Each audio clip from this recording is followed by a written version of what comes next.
You're listening to Chillworthy, a podcast where two best friends discuss mysteries, murders, and anything in between for your enjoyment. So if you're ready to hear some chilling and unsettling cases, you're in the right place. Happy listening. Hello, everybody. Welcome back to another episode / part 2 of the episode we're doing on Mothman with Brent and Talia. Obviously, here we are. Hi, everybody. Okay, so we are doing a two-parter, but we weren't doing a back-to-back, so you have some books or a book to talk about. Only one, embarrassingly Wonderful. enough. Yes, I knew you'd be thrilled that there are Wonderful. a slew. I'm still listening to the audiobook, The One. I'm almost done. It's good. It's fine. You know, definitely surprised by some stuff. I guessed some stuff, which I don't like, as you know. Mm-hmm. Again, like I said last time, I don't know if I'm going to do this anytime soon again. No, you don't need to commit to anything. Exactly. But I'm happy I did it.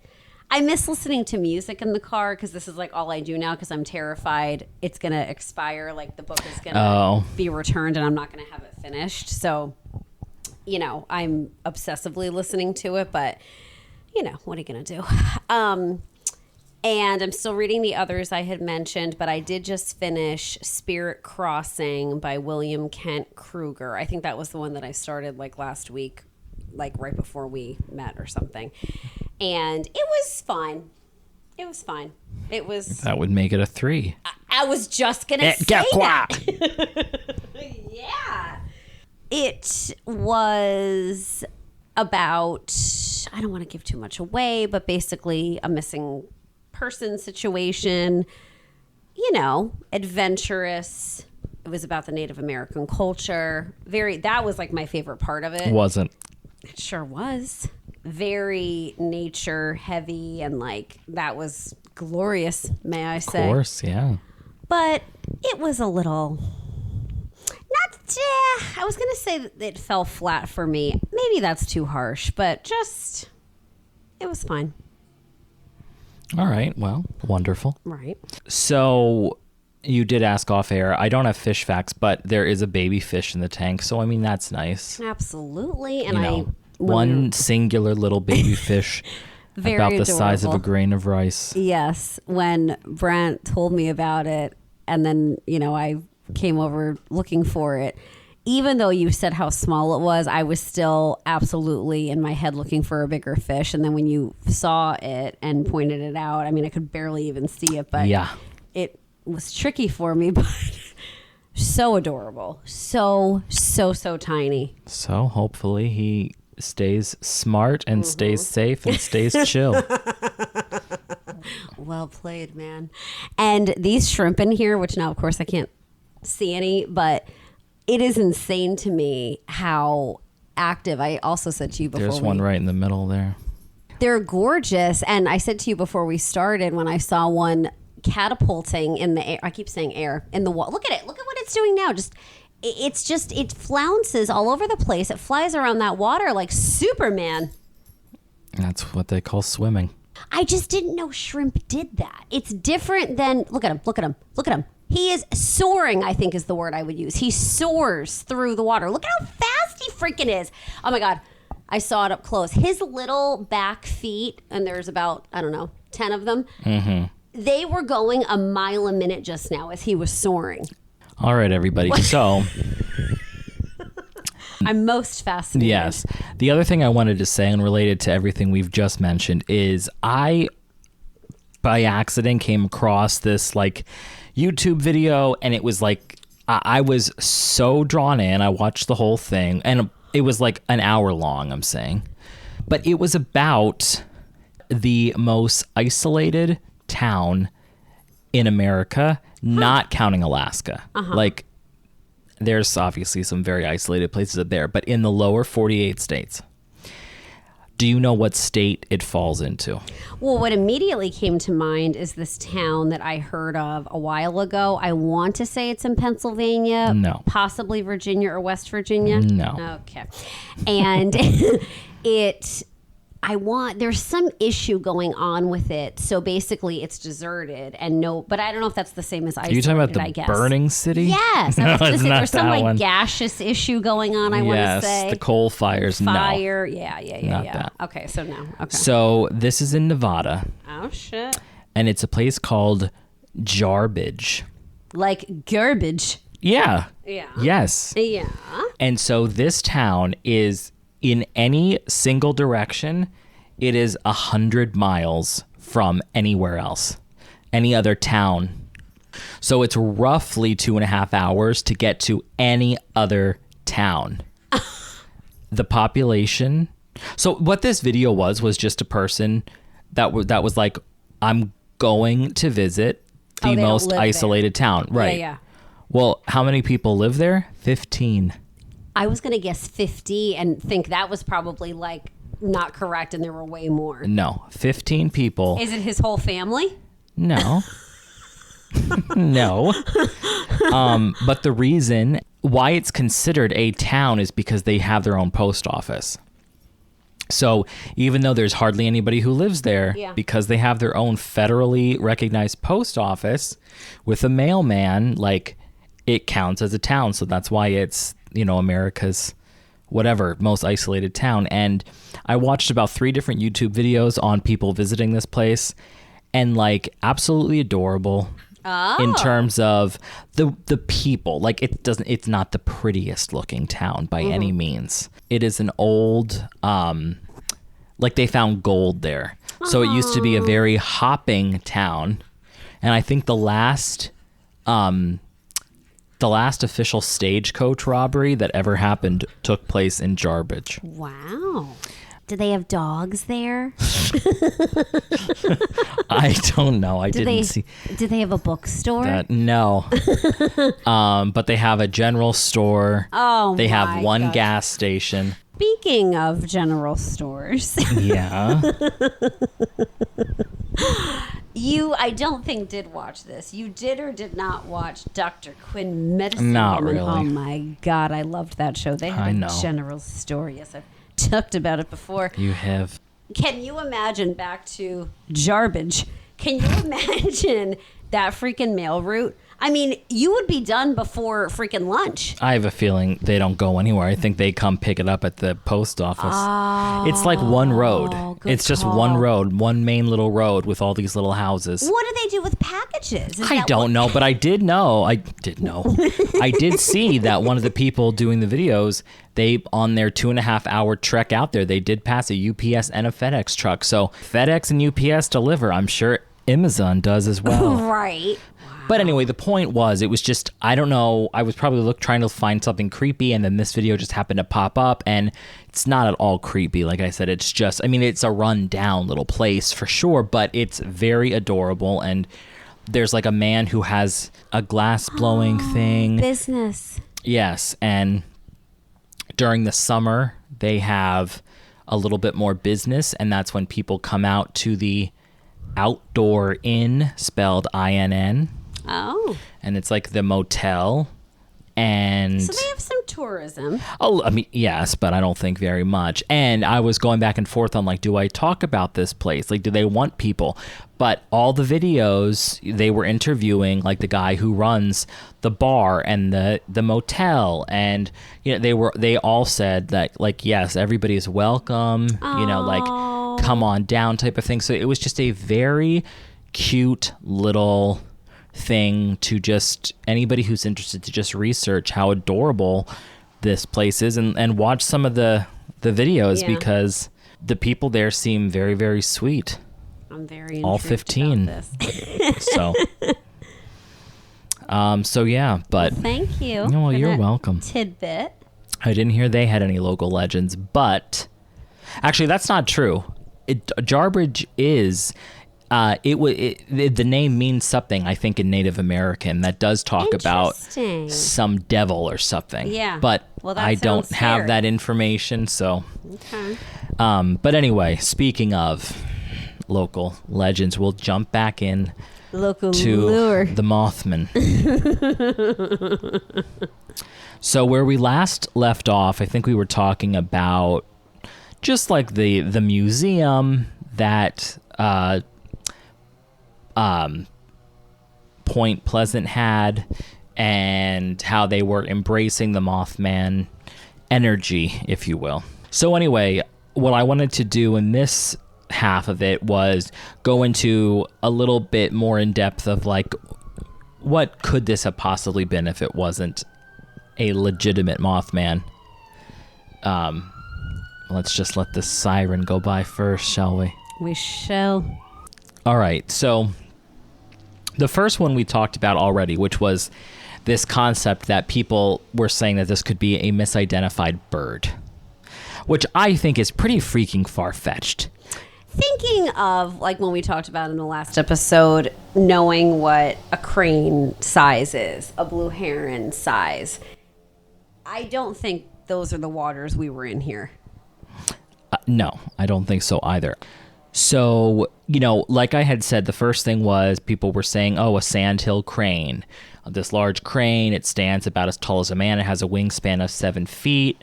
And they do have reddish patches around their eyes.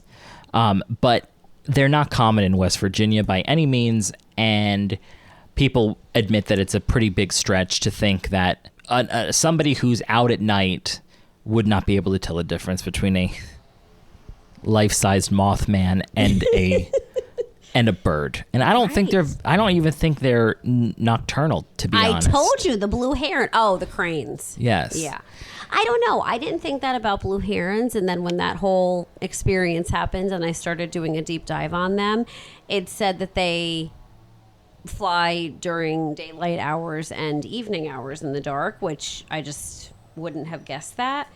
So I don't know. Well, I don't know either, but we're not. Right. Then, of course, the other thing is, well, what if it was some kind of owl, like a barn owl or a barred owl, which are so freaking cute. Are they that big? No.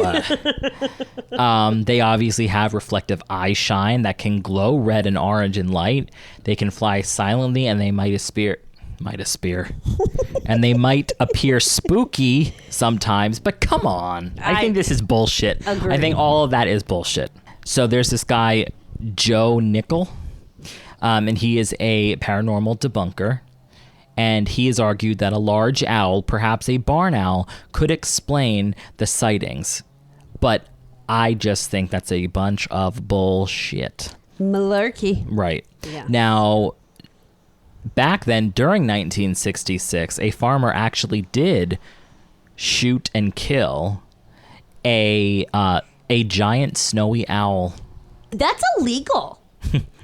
Well, he thought it was a Mothman. So he did this thinking that he captured and killed the Mothman, and it was sadly a snowy owl instead. What year was this? 1966. Oh my gosh. So very sad, but...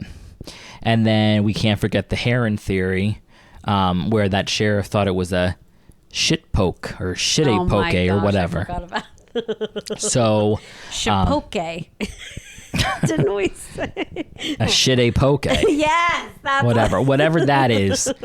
But anyway, I don't think that that's true. So whatever. Right. The next theory is that this was mass hysteria that was happening. So another explanation that doesn't involve a creature at all, but more the human psyche.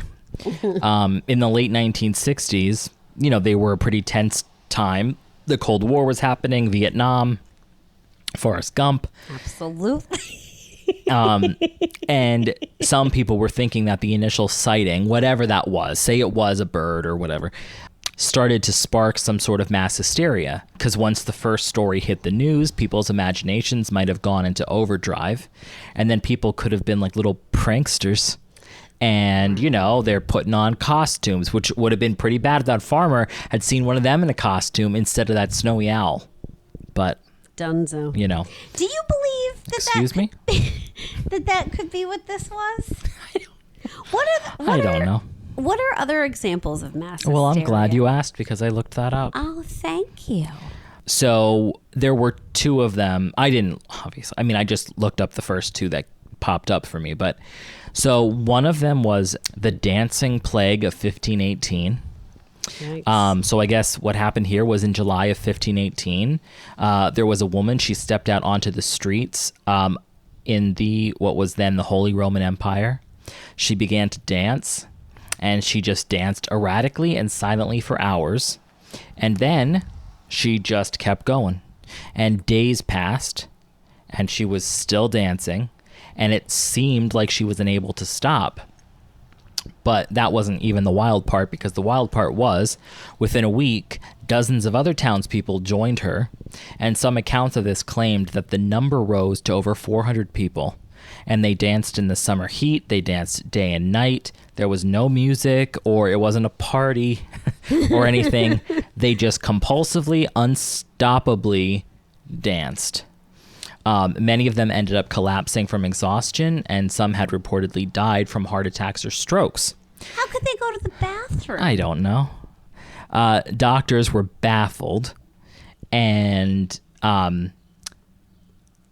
they I guess back at the time they thought this was something called hot blood. So they actually encouraged them to dance more to get rid of this affliction. Hence the heart attacks and strokes. I guess. So they hired musicians, and they put these musicians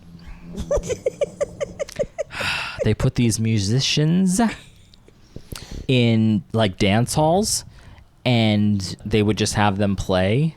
So I guess the musicians weren't affected, but sadly it did not help. And this plague, as they called it, lasted about a month before it burned itself out. And there's never been any further explanation on why all these people started dancing. So that's one example of mass hysteria. And the other one, which sounds a little nicer to me, was the laughter epidemic of 1962. So a lot closer to this time. Mm-hmm. So in January of 1962, a village near Lake Victoria, which is now Tanzania, a bizarre phenomenon broke out at a boarding school for girls. So 3 students who suddenly they just started laughing uncontrollably, which seemed harmless at first, but then it started to spread to the other kids. And within a matter of days, 95 of the 159 girls had been affected. And they were literally just laughing to the point of crying, trembling, and even having trouble breathing. I guess this doesn't sound as nice as I thought. No, and that kind of laughter makes me think like maniacal, scary. People laughing at inappropriate stuff, I feel like is scary. This actually reminds me. Just let me finish this. It's like one more little sentence here. They laughed for. Some of them laughed for up to 16 days. Were they going to the bathroom? I couldn't say, but there were no physical illnesses, but the emotional and behavioral symptoms were intense enough that the school literally had to shut down. And the girls ended up going home, and then the condition spread to the other villages that apparently affected over 1,000 people in total, mostly school-aged children and young women. It disrupted a total of 14 schools, some which closed down for weeks. And I guess, interestingly enough, adults were rarely affected, which is part of what tipped researchers off that it might be psychosomatic rather than something real like viral or environmental. That it was no adults. Barely any adults. Yeah. The fact that it was a school, what did you call it? A boarding school? Mm-hmm. And I don't even know if this was a boarding school, but I think it was a private school because I think I remember the girls being in uniforms. The other Catholic show that we've watched on Netflix, Evil, it reminds me of that episode. Oh, that song. Yes. And it was like the Christmas jingle from like a game or something. Yeah. Very catchy, may I say. Oh, hell yeah, it was catchy. Head. Yeah. Yeah, yes. but that's what it reminded me of. And they were like putting pencils or something in their eyes, weren't they? Not their eyes, their ears.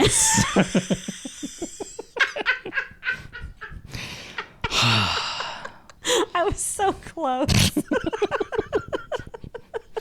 Anyway. I guess that would make more sense. Yes. Huh? Oh my gosh. I want to watch that show. I never finished it. I didn't either. You didn't? No. Why? Just, I lost interest. Yeah. And it was a scary ass show. Some of those things were freaking scary. The girl, Sorry? The girl in the video from game? the game, yeah. Oh, yeah. The freaking blue man. The demon in the beginning? Yes. Yeah, he was something else. I was proud of myself handling that. So anyway, the other next thing. So of course, now some people were saying, was it a supernatural entity or curse? Of course. Sounds like a reasonable assumption. Right. So, they were thinking like this is legit and it was like a demonic entity, especially with those red eyes. Or like, was it a ghostly apparition? Something like that. So there is a local legend that I guess is tied to the Mothman. And it's talking about an old Indian curse on the land. So Point Pleasant was the site of a violent frontier battle in 1774. The Battle of Point Pleasant.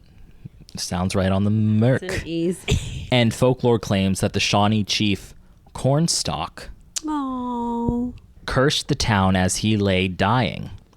Some creative folks wondered if Mothman might have been the embodiment of that curse, although it took him a while to show up if that was the case. True. Like, what would have triggered it, I wonder? Right. An avenging phantom sent to haunt the descendants of these settlers.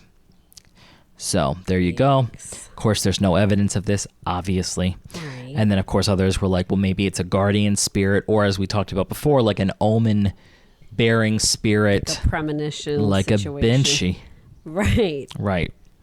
And then we have something that, once again, might have been far-fetched before, but now it's old news, which is, was it an alien?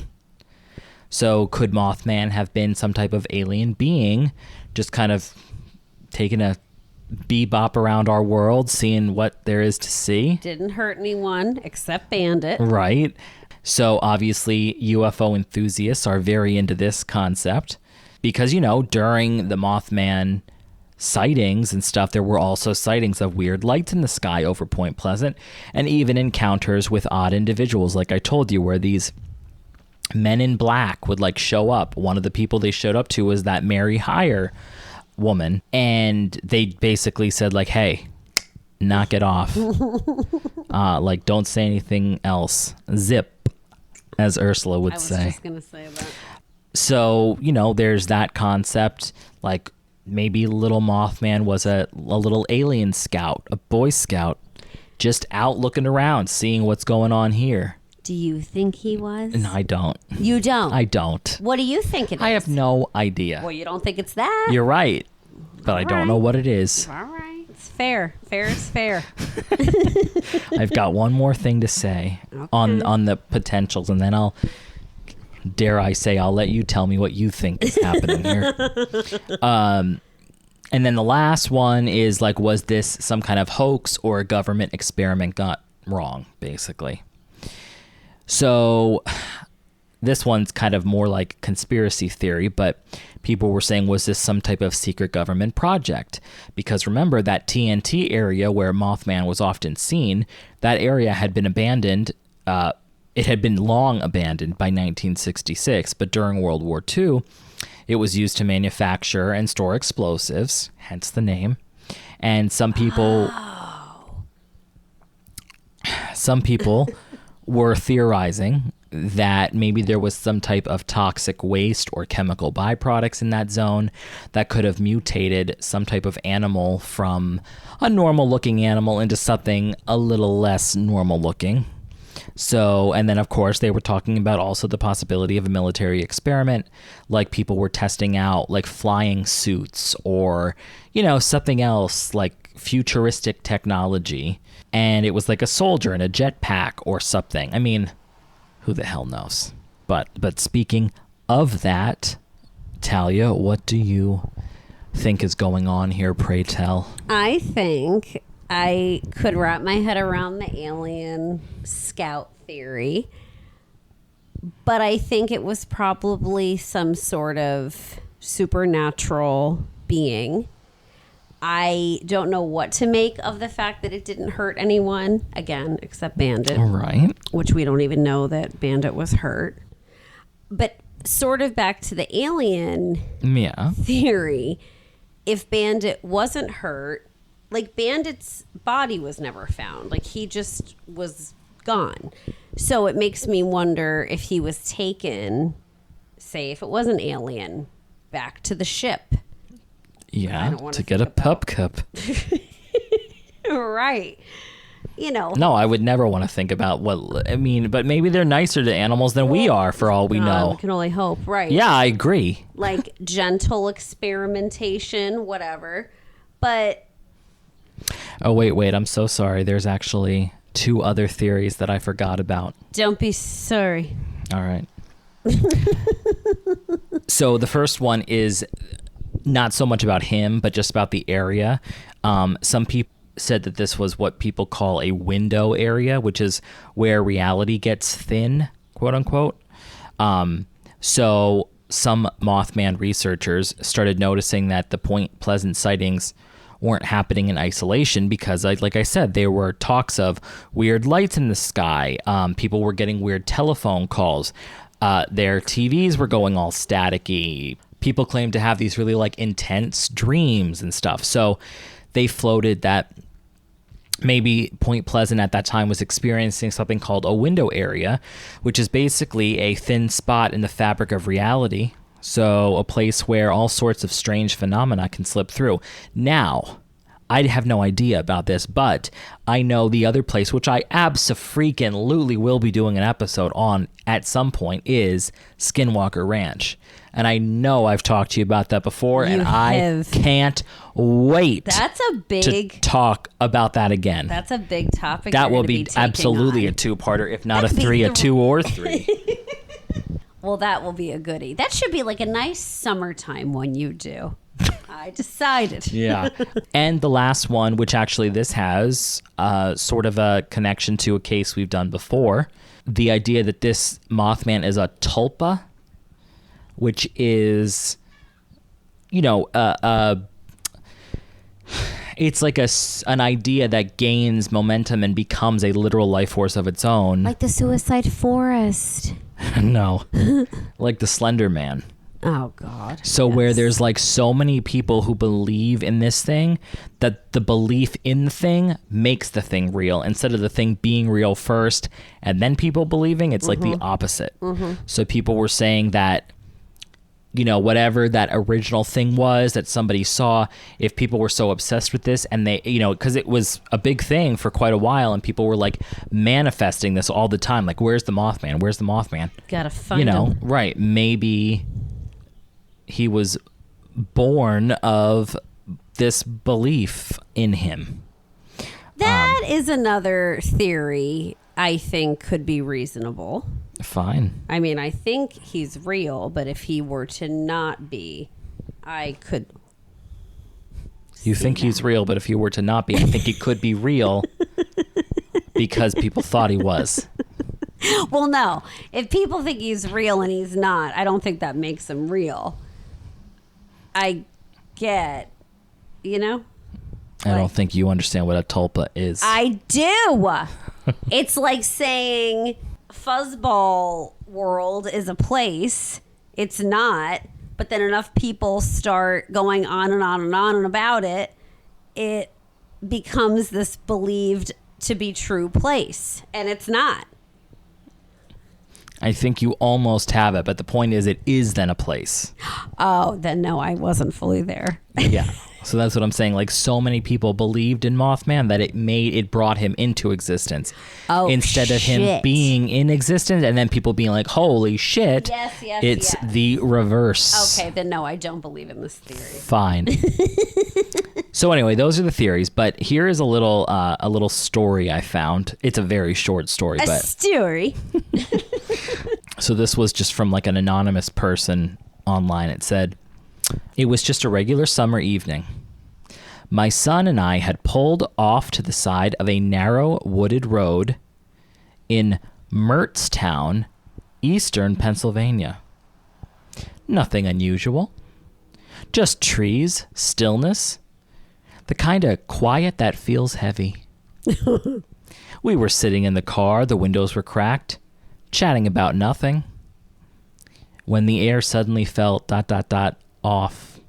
Ugh, I got the chills. Chillworthy. And then it came. At first, it was just a shadow moving across the treetops. Then it glided, not flew, right up the road toward us. Slow, smooth, silent. This thing was massive, a wingspan easily stretching 25 to 30 feet. That's no freaking crane. As it passed over the hood of my car, its wing actually blocked out the light. My son and I both instinctively ducked. We didn't even think, we just moved. It had a human-sized, rounded head, no beak, no feathers, just slick, black, bat-like skin. Ooh. Stretched over huge wings. A long, narrow tail, maybe 4 or 5 feet, trailed behind it, like something straight out of a nightmare. A dragon or a demon? I've seen a lot in my life. Not much shakes me. But this thing chilled me to my core. It glided only 10 feet off the ground, completely silent. After about 50, maybe 75 feet, it gave one enormous flap of its wings and it just kept going, disappearing into the woods like it had somewhere to be. And it didn't make a sound. It didn't lose altitude. It didn't even care that we were there watching it. And then it was gone. I'll never forget those 45 seconds. Neither will my son. I swear to you, that thing is real. And if I ever get the chance to see it again, I'd definitely try to catch it. Catch it? Yeah, what the hell is she or he talking about? End of story. But what a story. And it didn't hurt anybody.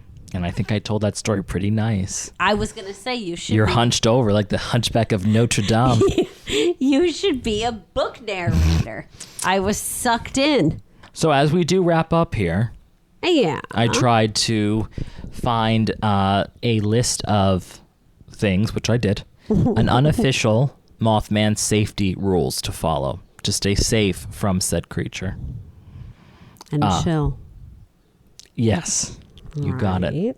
Number 1, dim the lights. Now that would not be good for your house.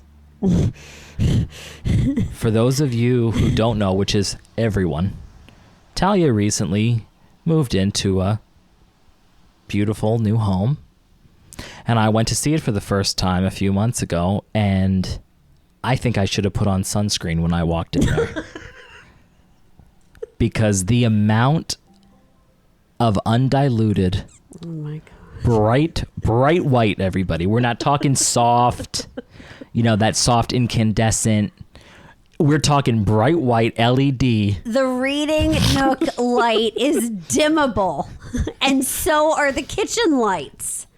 The light was so bright in that living room that when I was sitting on the couch looking at her, she could have been Mothman. She was nothing but a silhouette in front of the light. So, oh my God. Anyway, so Mothman would like your house. It says he's attracted to bright lights, headlights, porch lamps, even jewelry. No, wait a minute. He does not want it dim. Why? No, a moth likes lights.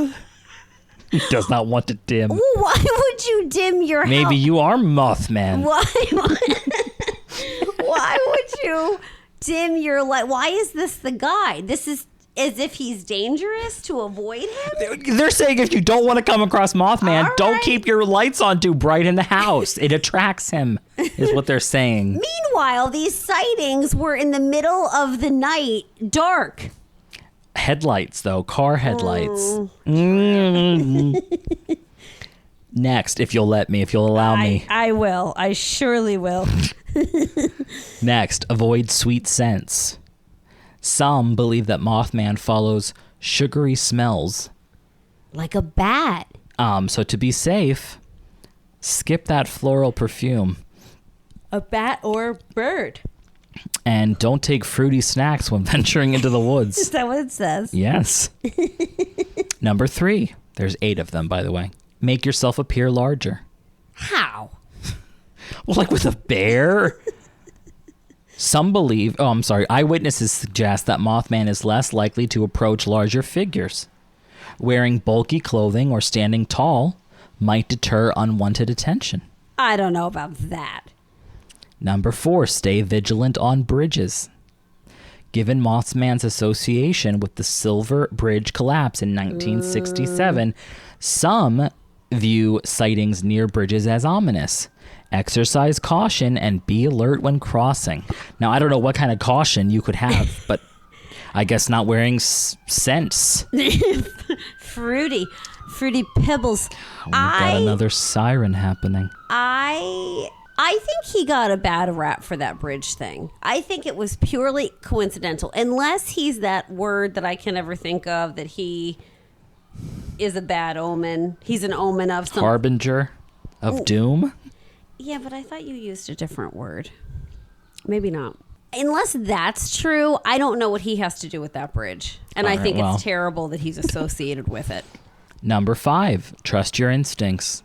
Many who have encountered Mothman have reported an overwhelming sense of dread.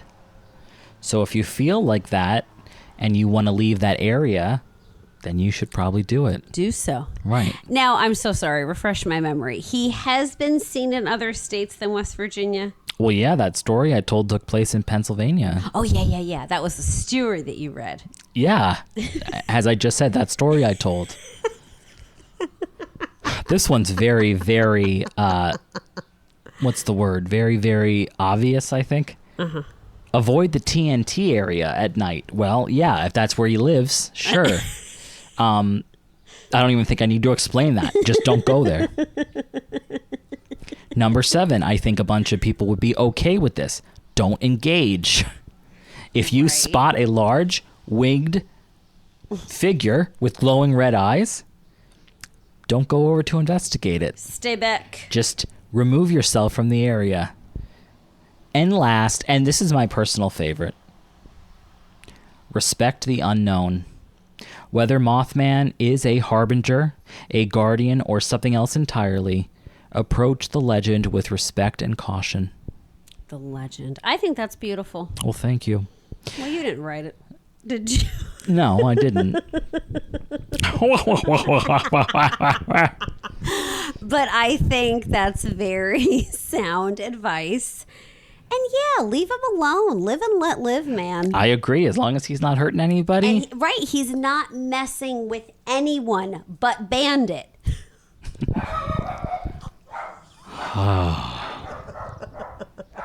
Oh my God, what if that's like Bandit's spirit? Through marmalade? I don't know. Yes, another dog. That was insane timing. Very insane, except she does that 25 times a day. So look, at the end of the day here, the Mothman remains an enduring icon of American folklore, endless fascination.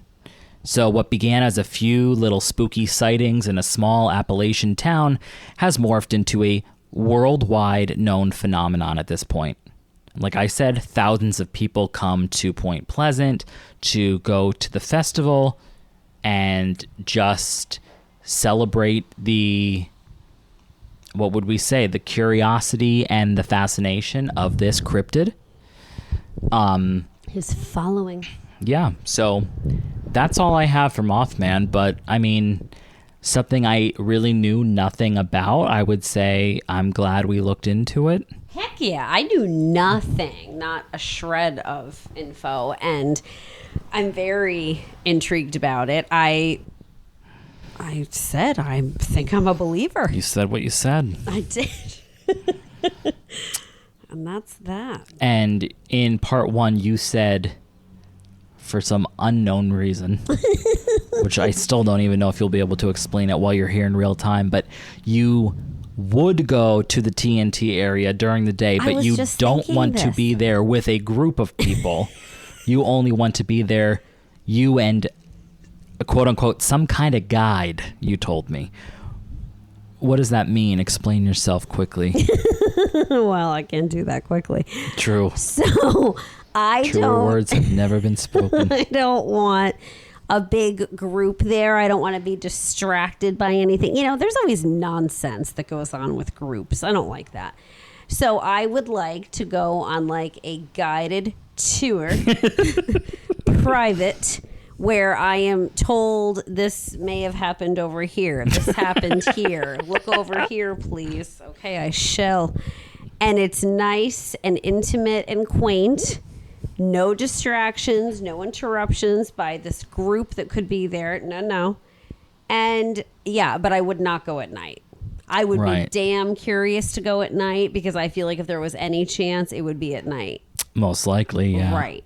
But I would like to get my eyes on the area. All right. Well, I think it would be fun to go either time, but you would go with at night. A group. Yeah. I'm not into that whole one-on-one. Like when you hear about, people going on ghost tours in Gettysburg, I'm not really interested in that either. But when they go with a group, I'm a little less turned off. Safety in numbers. Right. Yeah. Like maybe the ghost will pick somebody else to, what's it called? I was going to say Possess. inhabit. Well, that was close.